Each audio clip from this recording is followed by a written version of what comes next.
তোমরা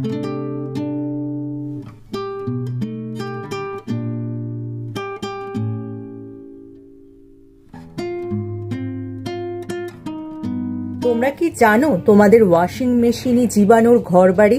এর থেকে কি কি অসুখ হতে পারে?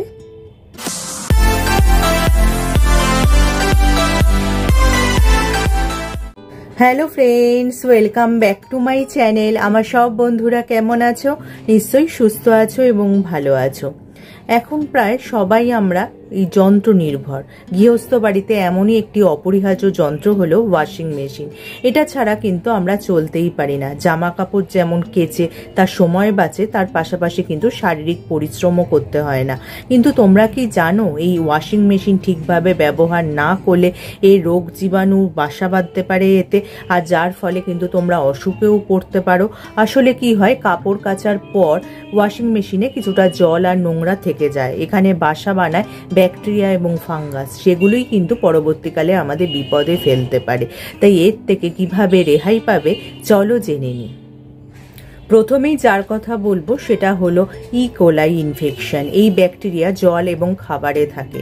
সচেতন না হলে কিন্তু এই ব্যাকটেরিয়া কি করে, ওয়াশিং মেশিনে জামা কাপড় কাচার সময় জামা কাপড়ের মাধ্যমে আমাদের শরীরেও প্রবেশ করতে পারে, যার ফলে কিন্তু আমাদের শরীরে ডায়রিয়া পর্যন্ত বাধায়। তাই তোমরা কিন্তু আন্ডার গার্মেন্ট বা রান্নাঘরে ব্যবহৃত যে টাওয়াল তোমরা ব্যবহার করো সেটা সবসময় আলাদাভাবে কাচবে গরম জলে, নাহলে কিন্তু এই সংক্রমণ হতে পারে। এবার যার কথা বলবো সেটা হলো স্ট্যাফাইলোকক্কাস ইনফেকশন। এরা সাধারণত গরম জায়গাতেই বেড়ে ওঠে, এছাড়া কিন্তু জলীয় জায়গাতেও বাসা বাঁধতে পারে। ওয়াশিং মেশিনে কিন্তু এরা বাসা বানায়। আর এরা কি করে, আমাদের শরীরে প্রবেশ করে ত্বকের ইনফেকশন ঘটায়, বা শরীরে যদি কোনো জায়গায় কাটা ছেঁড়া থাকে সেখান দিয়ে কিন্তু শরীরের ভেতরে প্রবেশ করে শরীরে নানা ধরনের সমস্যাও ঘটিয়ে থাকে। তাই জামা কাপড় কাচার সময় যদি তোমরা 60 ডিগ্রির বেশি তাপমাত্রায় গরম জল ব্যবহার করো তাহলে কিন্তু এই ব্যাকটেরিয়াকে মারা সম্ভব বা দমন করা সম্ভব। আর কাপড় কাচা হয়ে গেলে ওয়াশিং মেশিনও কিন্তু তোমাদের গরম জলে ধুয়ে নিতে হবে। এবার যে ইনফেকশনটার কথা বলবো সেটা হলো সিউডোমোনাস ইনফেকশন। এই ব্যাকটেরিয়া কিন্তু সাধারণত মাটি আর জলে থাকে, কিন্তু দুর্ভাগ্যের বিষয় হলো এই ব্যাকটেরিয়া আবার ওয়াশিং মেশিনেও বাসা বানাতে পারে। তাই কাঁচা হয়ে গেলে তোমরা ওয়াশিং মেশিনে মুখ কিন্তু কখনো বন্ধ করবে না, তাতে বায়ু প্রবেশ করাতে দেবে, না হলে কিন্তু এই ব্যাকটেরিয়া বাড়ন্ত হয়ে যাবে। আর এই ব্যাকটেরিয়া কি করে, আমাদের শরীরে প্রবেশ করে আমাদের ত্বকে র্যাশ ঘটায়, কানের ইনফেকশন পর্যন্ত ঘটাতে পারে।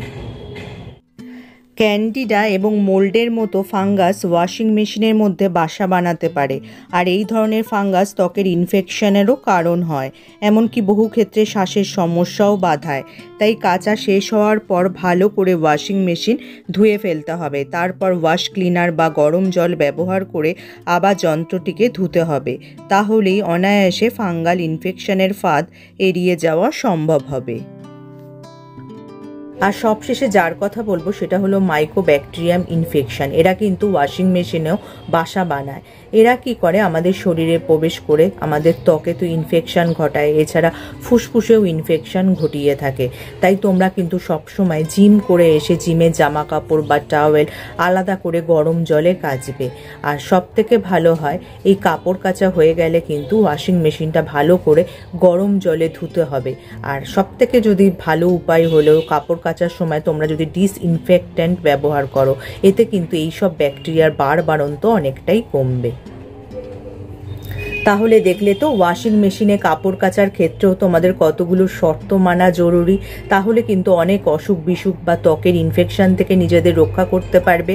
তাহলে যদি ভিডিওটা তোমাদের কাজে আসে বা উপকারে আসে, লাইক আর শেয়ার করতে একদমই ভুলো না। যারা আমার এই চ্যানেলটা প্রথম দেখছো, চ্যানেলটাকে অবশ্যই সাবস্ক্রাইব করে নিও এরকম উপযোগী ভিডিও আরও দেখার জন্য। তার পাশে যে বেল আইকনটা আছে ওটা প্রেস করে অন করে দিও, যার ফলে যখনই আমি ভিডিও আপলোড করব নোটিফিকেশন তোমাদের কাছে পৌঁছে যাবে। আজ তাহলে আসি, আবার দেখা হবে আগামী পর্বে।